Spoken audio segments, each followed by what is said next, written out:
My next guest is responsible for creating two of the greatest movie heroes of the last 20 years. Rocky, Rambo. He's been the all-action hero in films like Cliffhanger, Demolition Man, and the latest one, The Specialist. Nobody sleeps while this guy's on. Well, welcome to the studios, Sylvester Stallone!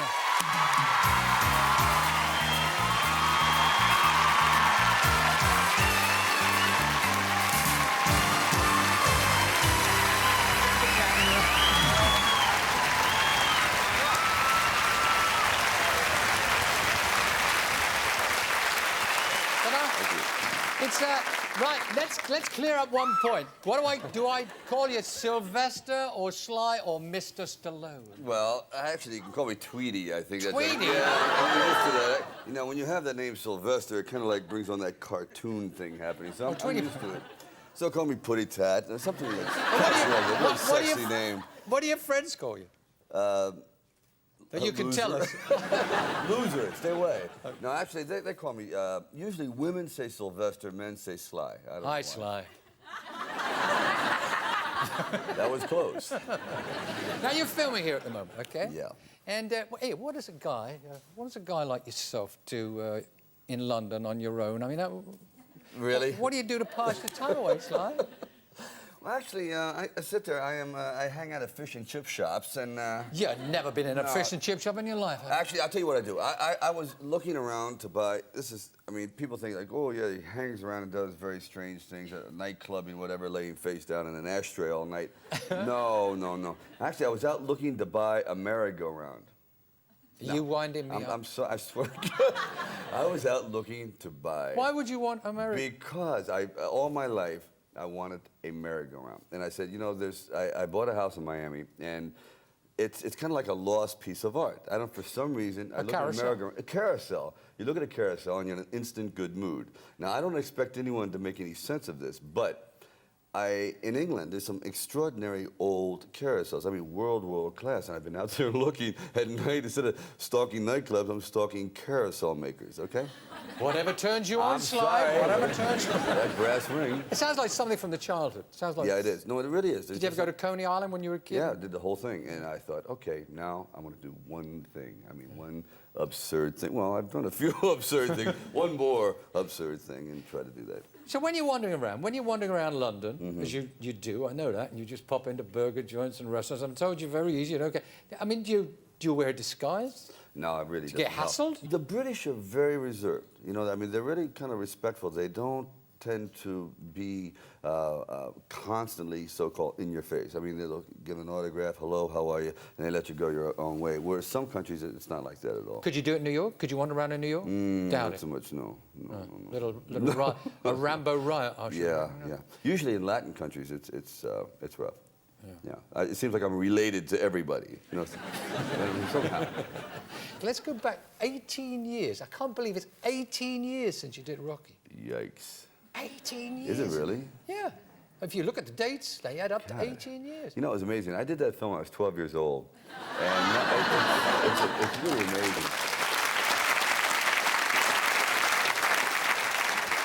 How do you make a film? You're an unknown actor. You write a movie.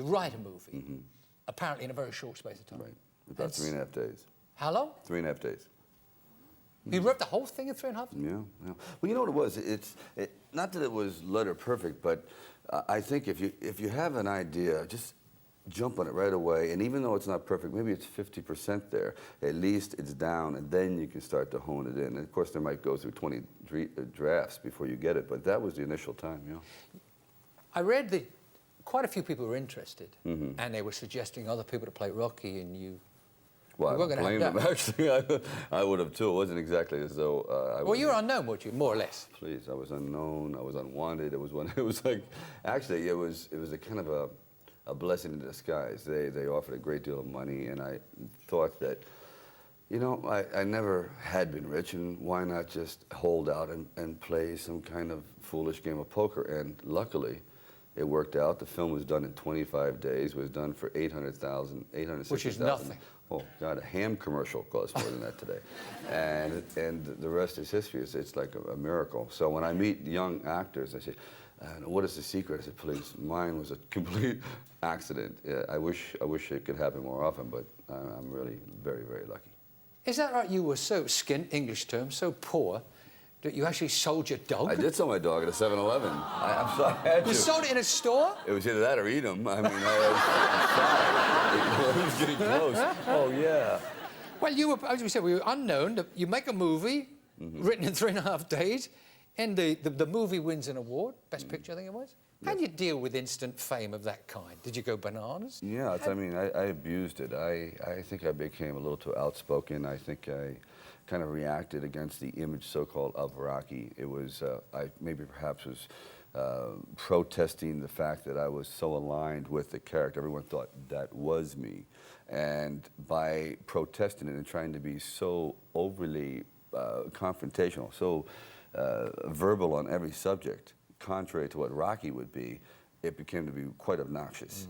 And when I look back in retrospect, it was foolish of me to do that, because even though I am not Rocky, in a sense I am, and I shouldn't have tried to confuse the audience or protest my luck, as it were. So I learned the hard way, and I think that it started out very badly with a relationship with the press, doing that a long time ago. That's not there anymore, though. There's some residual fallout, believe me. It's still there. Let's talk about the new film, Specialist. I saw the preview, and as I said, it's exciting, it's gripping, great performances in it. Thank you. Yours truly and everybody. Sharon Stone. I play an explosive expert. Her family had been assassinated 15 years earlier by a local gang, mob, whatever, and she hires me to basically avenge that. And then toward the end, it goes against us, and we're trapped in a warehouse where the explosives, and I've been in a few of them, publicly and privately, and I would have to say these things are so monstrous that you can see on Sharon Stone's face and You'll mine see it here in the clip. the concussion. She was really, Well, if you had a fireman standing by with a hose, a paramedic, an ambulance, you know what I mean, and an undertaker, it would not inspire confidence. Sharon genuinely looked scared. Oh, she was scared. Well, you know, Sharon hadn't been really involved in the wonderful world of death and stunts. So I tried to reassure her that it would be okay, and I'm telling you. Were you scared? Oh, unbelievable. But they're very close, weren't they? Yeah, because what they use are gas cannons, and it's not like we've done this before, so everything's experimental, and the entire room shook, and the temperature would go up literally from 80 to maybe 130 degrees in a split second when he did the heat blast. So she was terrified, and I have to give her credit that she hung in there, because a lot of people wouldn't, including myself. It's very exciting throughout. There was another scene that she was even more frightened to do, I'm told. That's the shower scene that's with you. I like that scene. There's a very, very shower scene. Well, she was scared, or she... What happened? She was, you know, I thought See, we don't think of Sharon Stone being scared. Believe me, I tell you. Well, what happened is I figure, okay, from basic instinct, and she had, you know, been kind of like nude in films before, so she was a veteran at this, and basically I hadn't done this yet.